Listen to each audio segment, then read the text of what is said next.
Hey there in YouTube land, and if you're looking right behind me, you're going to notice that all of the DVDs from the shelf are missing because, well, they're all packed. Yep.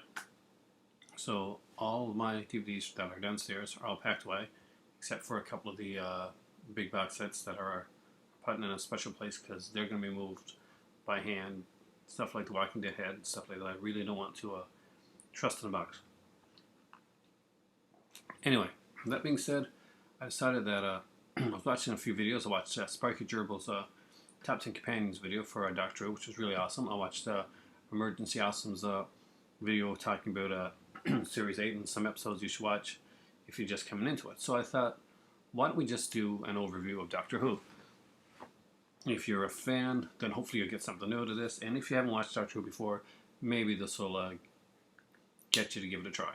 So I'm not just going to start the new series. I'm going to start right back at the beginning. We're just going to do an overview of each of the Doctors, some of their companions, what I think are some of their better stories, and what some of their funny moments and stuff are. Now, all that being said, I'm doing this completely impromptu. I probably should have went and researched and stuff like that, but I'm going to go by what I remember. So if I'm making mistakes along the way, guys, or if there's something that I leave out, feel free to leave a comment down below and let me know what a bonehead I was on something that I forgot. So let's start off first. Well, originally, the first Doctor, of course, is William Hartnell. William Hartnell was known for, well, he was a character actor, and he did play a lot of characters that were older than him. And of course, in Doctor Who, he played a character that was much older than him. He had acted in the first Carry On film, and he'd done a lot of films like that. Now, when the role of the Doctor came along, even though William Hartnell accepted it, he was unsure if he'd be right for the role. And he turned out to be the perfect choice. But he had a lot of trepidation along the way. And Hartnell was brilliant. He was sometimes difficult to work with because of, well, medical issues and that he had that a lot of people didn't know about. But overall, Hartnell was fantastic. Hartnell played the Doctor as a grandfather type. We have to remember back when the Doctor originally came about, and if you're not familiar with Doctor Who is a series about a Time Lord that travels throughout time and space, and usually has a companion or two, or sometimes more, in his TARDIS. The TARDIS would be his kind of time machine, his sort of spaceship. Now the TARDIS looks on the outside like an old-fashioned London police box. So type people would go in and make the call. But on the inside, it's huge. There's a kind of a spatial time dimension thing. Anyway, that's basically what you got to know going in. Doctor Who has many villains, and I'm going to talk about that along the way. So, with the first Doctor, there are some episodes that are very noteworthy. Of course, there's the first episode, The Unlikely Child, where we meet his granddaughter Susan, who has been living on Earth, and the two teachers. They realize that there's something odd about Susan, and they kind of follow her back to where she lives. And it turns out to be this old junkyard. And they go into this little police box and are amazed when on the inside it's this huge place. The Doctor kind of kidnaps them. The Doctor, when you first see him, is not exactly the most pleasurable guy. Doctor's played by William Hartnell is an older man, much older man, and very distinguished, does not like to be wrong, and he will lighten up over the course of his time on the show. But when he's first on it, he's a pretty mean character, and you kind of wonder how he got to where he got. But when you see some of the other episodes, you understand it. For me personally, the Aztecs was a fantastic episode to introduce yourself to the William Hartnell era. Of course, the mutants, otherwise known as Daleks. The Daleks would be the Doctor's main main enemy. And with the Daleks, they are like, it's hard to explain them, kind of pepper pot type creatures. Basically, the Daleks were a race of people that basically put their brains and stuff inside of this metal container. And think of if you're a Star Trek fan, think of like the Borg. The Borg is definitely don't want to say a ripoff, but we're going to say a homage to the Daleks and the Cybermen combined, which the Cybermen you'll learn a little bit later. But anyway, the Daleks are this race that basically wants to exterminate every other race, and the Dalek race is the only pure and good race. Now, My favorite personal episode from the first Doctor series, there's a couple of them actually. There's uh, Keys of Marinus, which I just personally love. It's just not something about that one that's always got me like really, really something that I really, really loved. And the other one is, God, kind of can't remember right now. And I don't have my thing to look it up. But if you buy the beginning set, it's the third one on there. And it's kind of just a trippy mind type one. And those were my favorites. Now, when William Hartnett decided to leave the series, they were kind of at a conundrum. They didn't know what they were going to do. Recasting, but how exactly do you recast a character actor like William Hartnell? Do you get another older actor? So they do the same thing? But they came up with an ingenious idea, and it had been done on this show, and pretty much I can't think of any other show that really kind of did this. And it was basically they would recast the actor, and he could be totally different. Because since the Doctor was an alien from a planet called Gallifrey, still the name of the planet isn't known until later on, he can regenerate. And what regenerate means is that once his body's hurt like badly, or he's going to die, then basically what happens is he regenerates into a completely different person. So every Doctor's personality can be completely different, and that's one of the most exciting things about the series, is that you never know what's going to come next. You never know what the Doctor is going to be like next. He can be like an old man. He could be a dashing, a good-looking adventurer. He could be a cosmetic hobo. And there's so many different ways that the character can go. And this is one of the really intriguing things about the show. And it makes a statement for the show in itself, because the show Doctor Who, which is, a science fiction show, can also go in many different aspects as well. It can have some outright horror, some comedy, it can have some drama, it can have love stories, and it manages to do them all and does them all pretty well, especially through certain eras of the Doctor. Now, the second guy to play the Doctor was Patrick Troughton, and Patrick Troughton's most of his episodes were unfortunately lost, taped over, or whatever. They didn't keep episodes back then. Nobody thought there was going to be like VHS or DVDs or internet or anything like that. So we've lost a lot of his episodes. Recently, Enemy of the World, where he played dual roles, was found, and that was a favorite of mine in the kind of like when they had a bunch of episodes, like random episodes from him, where there was only one or two in a season, because the Doctor Who episodes went the way they came in the first show. In the original series, there were serials, so each story could be anywhere from 2 to 6 to 4 to 12, whatever parts. And due to that, you could find 1 or 2 part of a serial, but you could missing like 4 or 6 parts. So it's a hard show to keep up on. Now, Patrick Troughton played the Doctor completely differently. Patrick Troughton was more of a, he's more physical. He was definitely younger than Hartnell, and he did kind of a different role. It seems comedic, but he's and almost cowardice at times. But the Doctor is actually smarter than he thinks. Basically, he lets you get drawn in and take him for granted, underestimate what he's going to do, and that happens a lot with the Troughton. When Troughton's the main person I can say for Troughton would probably be Jamie. Scott's spread Highlander, Jamie McCrinnan was probably one of his greatest companions. I think Zoe was in it there as well, and I had a complete crush on Zoe. As for like the first Doctor's companions, which I forgot to mention, I apologize for that. Susan is the one that stands out to me, because that one that was his granddaughter, it's the only time we ever see the Doctor was basically a relative on the series, and I had a crush on her when I was younger. Stories for the second Doctor, Tomb of the Cybermen, everybody would tell you to watch that story, and they're right. It is a great story. War Games is another one that I find particularly good. It was his last story, and it just is so well done. It's a long story, but yet it doesn't bore you for a second, and I find that's a fantastic thing.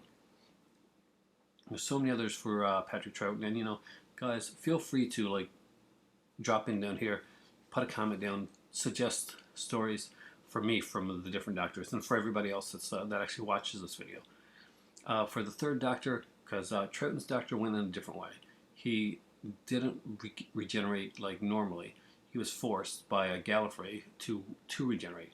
And what happened here was that they were going to go into making the show Doctor Who in color. See, Doctor Who had been made in black and white up to this point, and they weren't sure that the series could make it in color because one, it's a low budget show, and black and white could hide a lot of the stuff that color can't. And two, they were going into their third Doctor, and was it going to work again? Yeah, it worked once, but maybe that was a one-time thing. So they hired a comedic actor, John Pertwee. Now, Pertwee turned out to be an amazing casting choice, and the first episode of his was actually shot on film. It's called Spirit from Space, and because of that reason, it's the only episode of Doctor Who that can really, of the original series, that really can be put on Blu-ray, because it's, you can actually, with film, you can go in and you can remaster it. The rest of the stuff is all shot on tape. Now, in the third Doctor, we get something different. In order to keep the cost down, they decided to basically strand the Doctor on Earth. Basically, his TARDIS is not functional. The Gallifreyans, who have shown up near the end of the second Doctor's run, have decided that he's been meddling too much. He's just done way too much, and they had to do something about it, so he stranded him on Earth. Now, he meets up with the Brigadier, and basically the Brigadier is a character that runs a kind of a almost like a secret agent type group, kind of a NATO thing called Unit, and Unit deals with like aliens and different type of I guess it was alien invasions and stuff like that. So basically, the Doctor becomes like a scientific advisor for Unit, which is a great way for him to be able to get stories.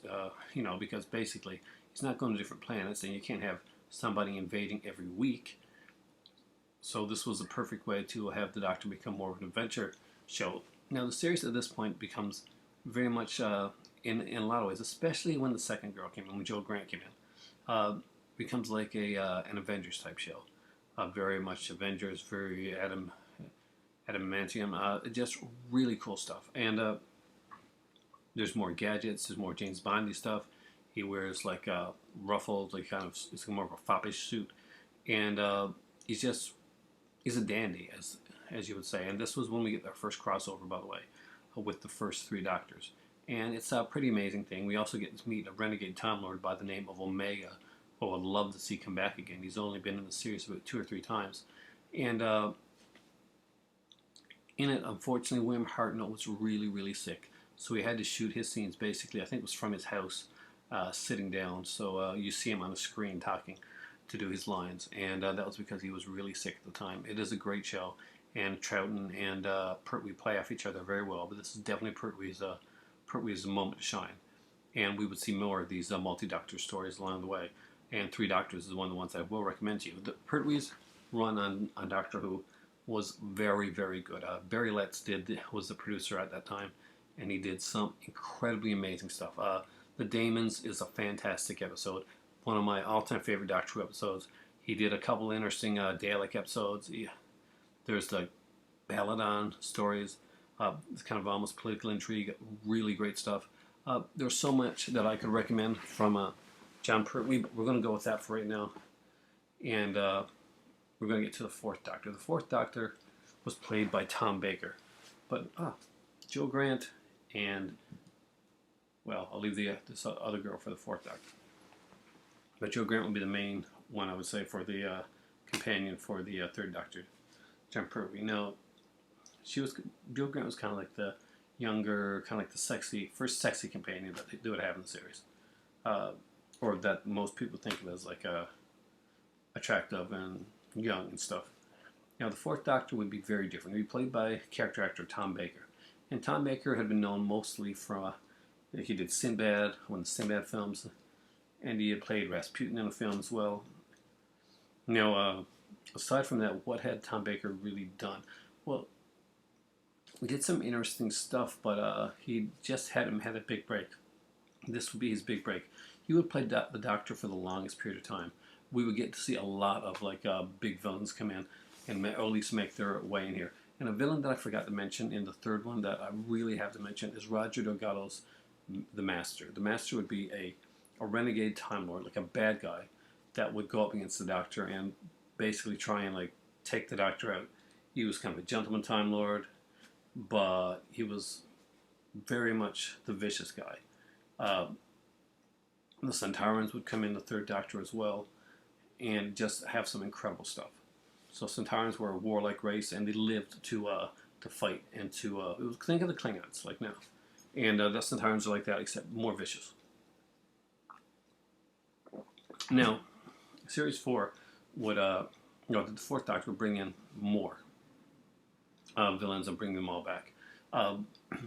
Unfortunately, the actor that played the Master, Roger Delgado, had passed on.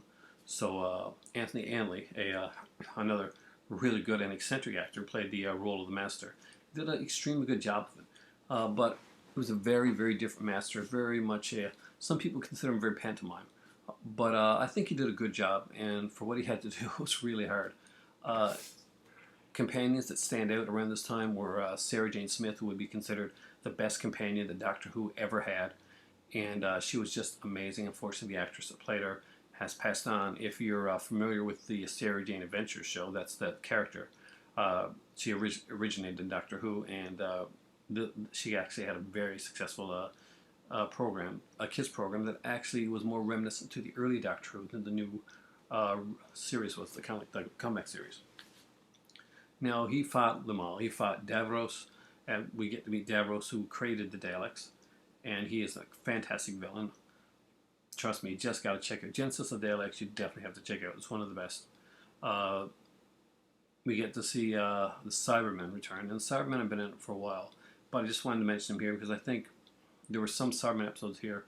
Like I mentioned Tomb Cybermen with the second Doctor, but I really got into the Cybermen with the fourth Doctor, and they became my favorite villain alongside the Master. Daleks were not my favorite villain, and I really was not a fan of them until later on in the series. Even though the best Dalek episode ever is Genesis of Daleks, and that may be one of the best Doctor Who episodes of all time. It always gets talked up, but there's a lot of shows where you hear about like an episode, and you think it's kind of like it gets too much, hype and stuff like that. Genesis Daleks does not get too much hype. It's a show that really does stand the test of time. I watched it again recently, and it's still a fantastic episode. Aside from Sarah Jane, we had the coming of some other people as well. Adric got his best episodes in the fourth Doctor series. We had Nyssa come in, and Tegan.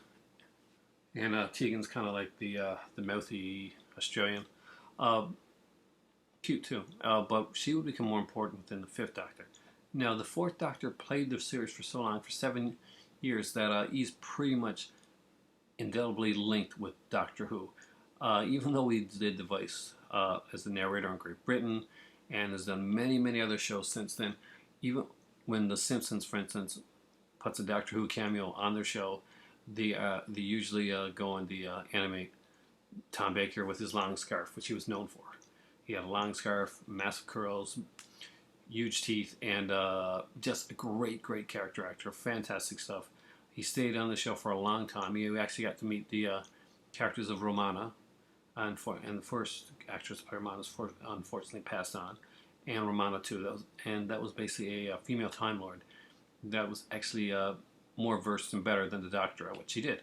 But they learned stuff from each other, which was really cool. We also have to say we got to see Layla, who was kind of like a cave girl, savage from a different planet, and we get a bit of the Henry Higgins Doctor Eliza Doolittle thing when they show her character.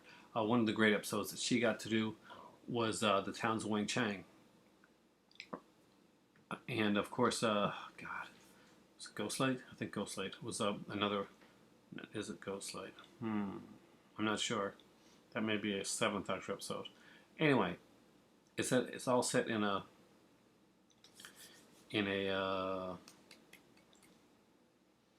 lighthouse, and I can't remember the name. Sorry, guys, but it was a great episode. The fifth Doctor came in after Tom had done it for 7 years, and he wanted to basically freshen the series up, and they brought in a young face. But this time, for a change, they brought in a familiar face, someone that people recognized and would know from another series. And that series would be called All Creatures Great and Small, a very, very popular and famous show when I was growing up. And he played a kind of a geeky, kind of klutzy type character. And that actor was Peter Davison. Peter Davison was the youngest actor at that time to play the Doctor, and there was kind of a controversy about him playing it, wondering if he would be good. He was too well known as compared to many of the other Doctors. He was too young. He was too fresh faced. Could he do it? Tom Baker had put such a stamp on the show for being on the show for 7 years and being so popular with the fan base. He definitely did the best run of stories out of all the original Doctors. That it was very hard for Davison to come in. Now, Davison's Doctor was kind of young and fresh, but his stories dealt a lot with the companions because it was hard to establish Davison after he went. And his best story, Cave of Androzani, was actually his last story. Although I like Davison's work, he could at times be not the most exciting Doctor, and you would find that more often than not, you'd be more interested in what the companions had to bring to the story than the Doctor himself did. We did get to see characters like the Black Guardian come into this, and the snake creature from Makinda and Snake Dance. Just such great stuff that came out of it, and we got to see the death of a companion. For like the first time, like actual shocking death, a death of a companion I've done before, but it had been like a short time companion. But this would be the death of a long time serious companion, and it would come as a shock. And it would be in an episode called Earthshock. Watch the episode and find out who the companion is yourself. His companions that were big were Adric, Nyssa, Tegan, and of course, oh God, it's really hot here right now, so I'm going to go with that. And if I remember him, I'll say it later. It's a guy. The Sixth Doctor would be very different. They wanted to do something extremely different. They wanted it to be a slow burn. Colin Baker came into the series wanting to have a definitive, like, huge story arc as the Doctor.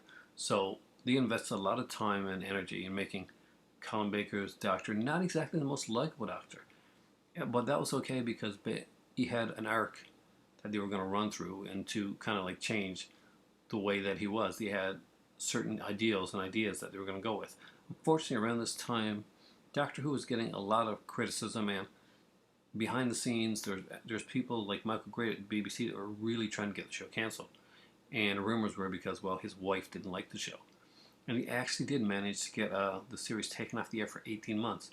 Now, his first season, series as the Doctor, was okay. There are some high marks and some very low marks. They actually got on, whereas like Pip and Jane Baker, who had done good stuff in other series, but didn't know quite how to handle the Doctor's character and really wrote it wrong. They did manage, however, to bring one of my favorite characters, played by the late Kate O'Mara, by the name of the Rani, another renegade Time Lord who works with the Master at times, but basically likes to do her own thing. And she's a scientist, really, and she has no morals about where her scientific experiments go, and that's where she clashes with the Doctor a lot. She's a fantastic character. We have one of the most beautiful companions that I can ever in Perry.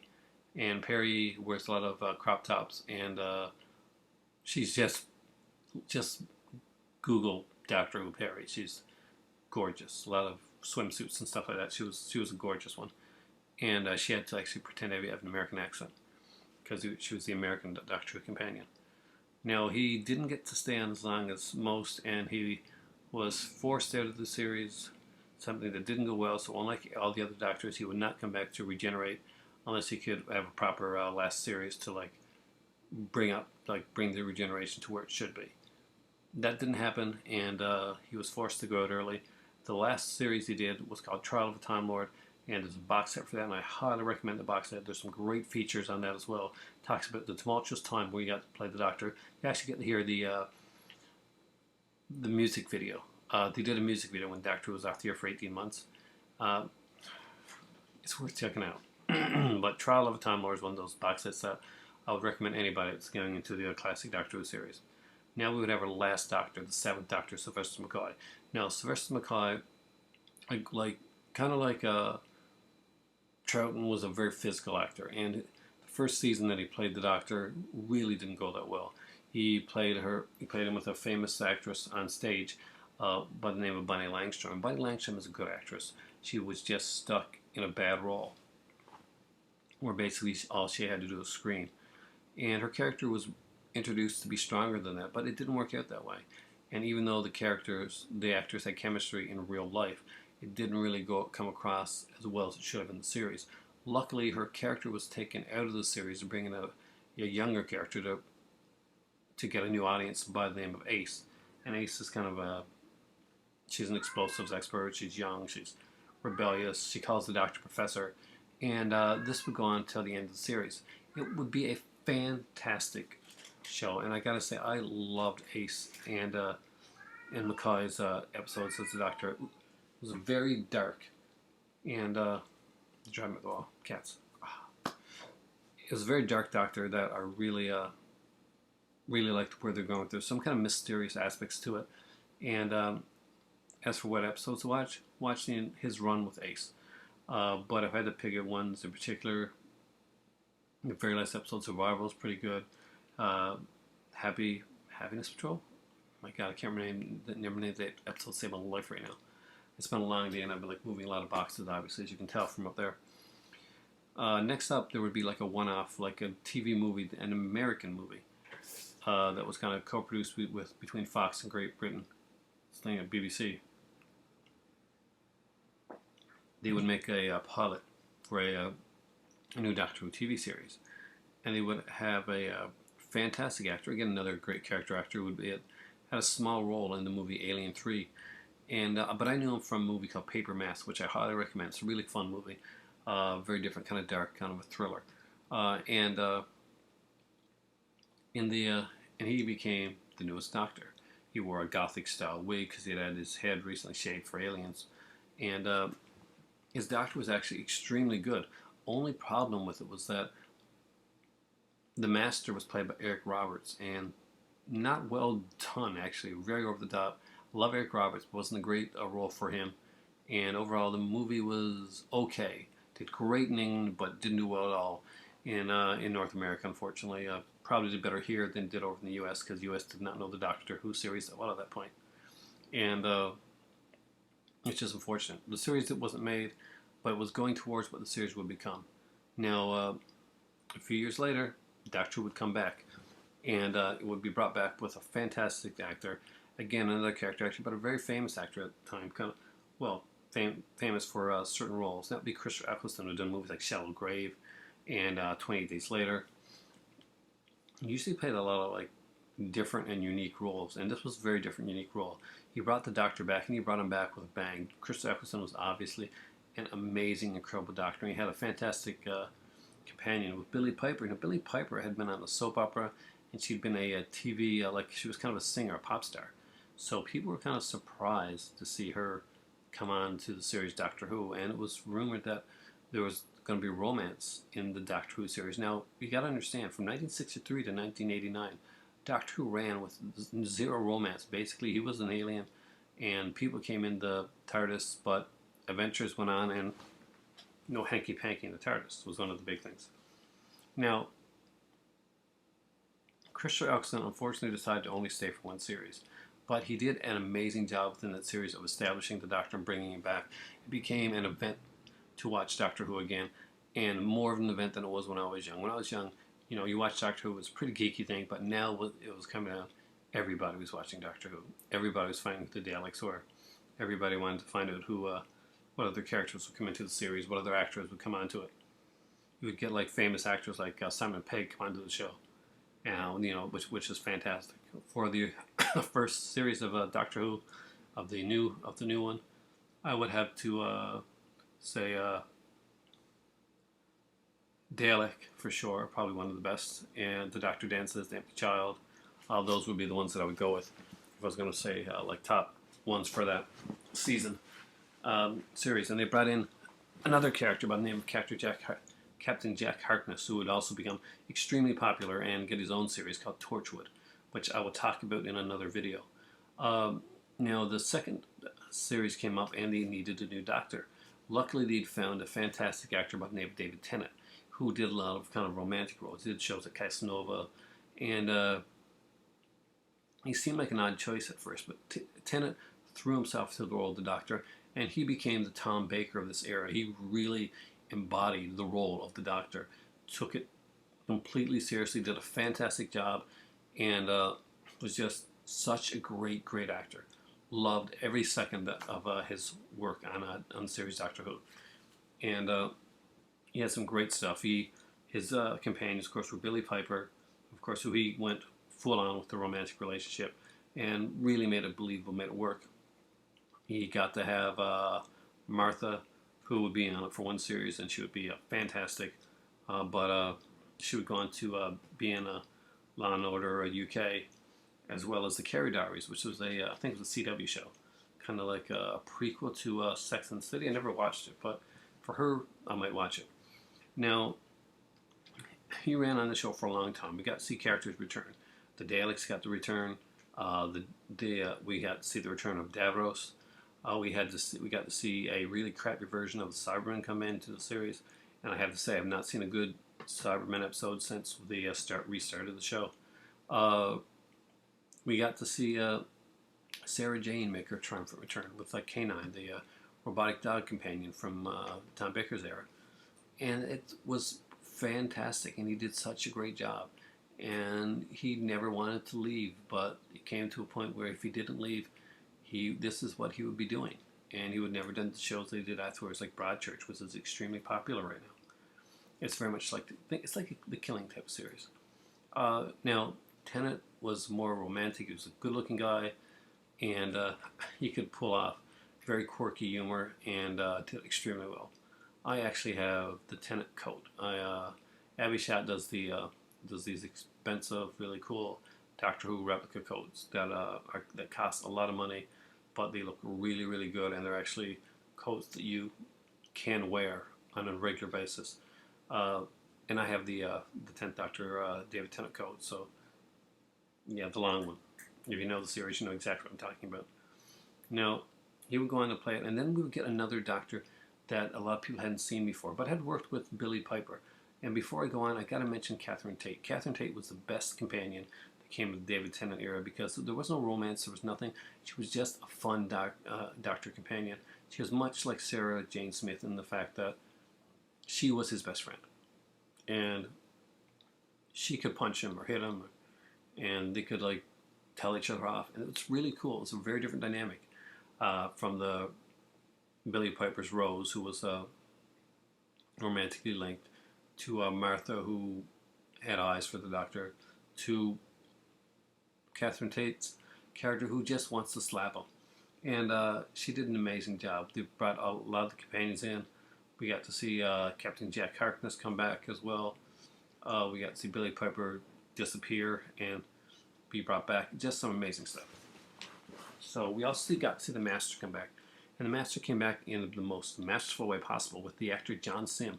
And John Sim had done a lot of shows before, but he's probably most famous for a show called Life on Mars. If you haven't checked that out, he ran 2 series, and it was a fantastic show. It's about a guy that gets hit by a car in modern day times and wakes up, and he's in the 1970s, and he's a police officer, and that's all I can tell you. You just got to watch it. It's that fantastic show. He played the Master. He brought it to a new level. He was amazing in the role, and it's going to be hard to see another actor do that role. Before him, the first one episode, Derek Jacobi played the Master, and I'm sure you're all familiar with Derek Jacobi's work. He's a fantastic actor. Now, the next actor that would play the Doctor would be Matt Smith, and Matt Smith, again, was a very young actor who had worked with Billie Piper before in her new show that she did called Secret Diary of a Call Girl, something like that. And yeah, I probably should look this stuff up, guys. But he came on to play the Doctor, and he was very young. And in playing the Doctor, he decided to do it a different way. He doesn't play it young. He plays it. He's very much the old spirit Doctor. He's very much like Troughton. His bow ties are cool. He's got youthful exuberance and old age weariness all rolled up in one. And it's really hard sometimes to figure out exactly where he's going. But this first episode, you see him have that scene that defines what type of Doctor he's going to be, and how badass of a character the Doctor still is. And it's a fantastic scene. One of my favorite scenes, one of my better half's favorite scenes, and that's why that's her favorite Doctor. Matt Smith is my better half's favorite Doctor. Yeah, you had Karen Gillan come in to play Amy. We had Rory in the series, Amy's boyfriend. This time the romance wasn't with the Doctor and one of the females. His romance was with with two people within the TARDIS, which was actually worked out really well. A lot of villains came into the series. Can't think of any that really stand out. The Silence, of course. During David Tennant's time, there was characters called the Weeping Angels, really creepy episodes that they would be in, and they were created by Stephen Moffat. You got to see them. And he created another creepy villain called the Silence, who weren't actually as villainous as you think. But we also got to find out what a character who came up in the 10th Doctor's time by the name of oh my god, don't tell me I'm not going to remember this one.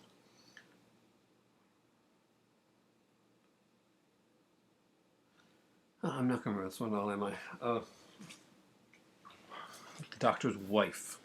And right now, if you're looking at me like, oh my god, I can't believe you blanked on the Doctor's wife, understand that it is extremely hot here. And I am completely burning up as I'm trying to do this video for you guys. And I know I'm going to kick myself when I get this one. But she's an actress that acted in a lot of stuff. Like River Song. I can't believe I forgot River Song's name. River Song's a fantastic actress on the series, and just does a great job. She's the Doctor. Actually, she is the one that marries the Doctor. You'll find out during Matt Smith's time exactly who she is, because she has a very mysterious past. She knows more about the Doctor than the Doctor knows about himself, and more about times and events, but that's spoilers. Matt Smith did an amazing job as the Doctor, but I don't think he got the stories that he deserved. He was way better than the material at times, but he rose above it and did some fantastic stuff. Now comes to modern day times. Peter Capaldi is going to be playing Doctor Who. Capaldi is known from a series called In the Thick of It, and of course he played a character by the name of Malcolm Tucker, who was known for being very elaborate and he's very cursy. And pardon my French, but fuckity fuck would be a normal Malcolm Tucker thing to say. He'd also been in the 10th Doctor's, I think series 4, where it was the Fires of Pompeii. Yeah, he was in Fires of Pompeii. And also had been in an episode of Torchwood. And it's rumored that his characters on those shows may actually have some basis in his character of the Doctor and Doctor Who. So it'll be interesting to see. He's playing the Doctor with Matt Smith's latest companion, Clara Oswald, who was kind of was starting to become romantically linked with Matt Smith's younger Doctor. Of course, that's not going to be the case with the much older Peter Capaldi. And it's going to be really interesting to see where the dynamic is going to go. They said it's going to be a darker season, a more horrific season, kind of gone back to the Tom Baker early days. So that's a little bit about Doctor Who. I hope that I wasn't too confusing. I hope that I got across some of the stuff that I meant to. If I missed some stuff along the way, episodes or villains or whatever, extremely hot night. I managed to get this in under 40 minutes. So right now, I want to finish my tea because it's got to be cold by now, guys. I got to want to start this video. But for me, it's time to take off this shirt as soon as this video ends because it's sweating like crazy and it's time for tea. Get ready for Doctor Who because the new season is going to be fantastic.